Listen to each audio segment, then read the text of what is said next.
Okay, what actually makes marketing work in 2026? Let's talk about this because people keep asking like there's one switch to flip that's magically going to make everything better. So, what do you need to do to make your marketing actually work in 2026? You're expecting some sort of miracle, a platform to use, a trend that you haven't tried yet. But this is the part that no one wants to hear. Posting more, chasing trends, or even spending money on broken ads are not going to fix your foundation.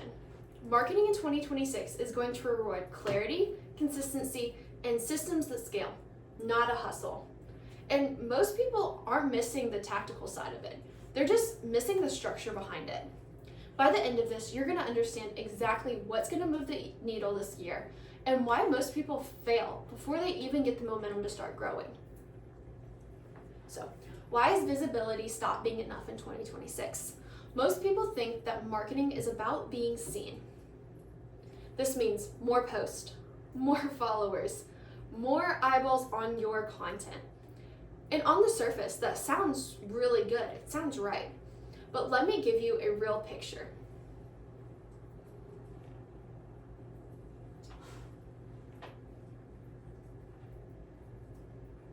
Someone's gonna scroll, they're gonna stop, they're gonna like your content. And then they're just gonna keep going. And then nothing's gonna stick because, let's be real, it's not because the content was bad.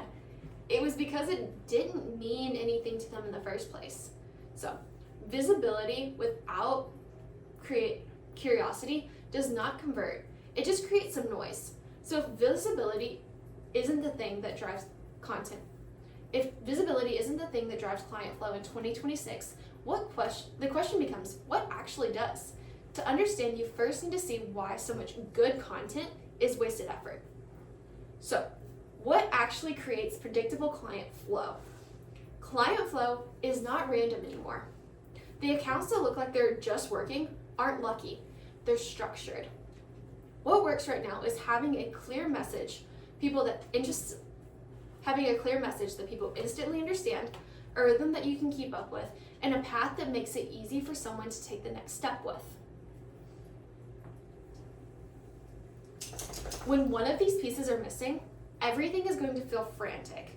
You're going to be posting, tweaking, guessing, and nothing about it is going to end up feeling stable. And this is where people usually panic and start chasing trends, which, let's be real, it feels productive, but this is actually something that's going to pull you further away from results. So, why do trends not save your marketing anymore? Trends, they feel like a shortcut, a new format, a new feature that you can follow, new algorithm tricks that are going to shock your audience. But trends are not going to build the trust that you need. Relevance is what builds this trust. People don't hire a person because they went viral once.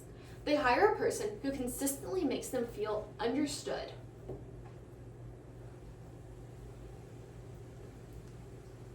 You can ride every single trend and still feel invisible if your message doesn't land with them. And even when relevance is there, most business owners are still going to hit a wall. And it's not because they're bad at marketing, but it's because they're doing everything manually when it comes to that, which leads to extreme burnout, which is something that we're going to be fighting in 2026. So, why does burnout kill good marketing?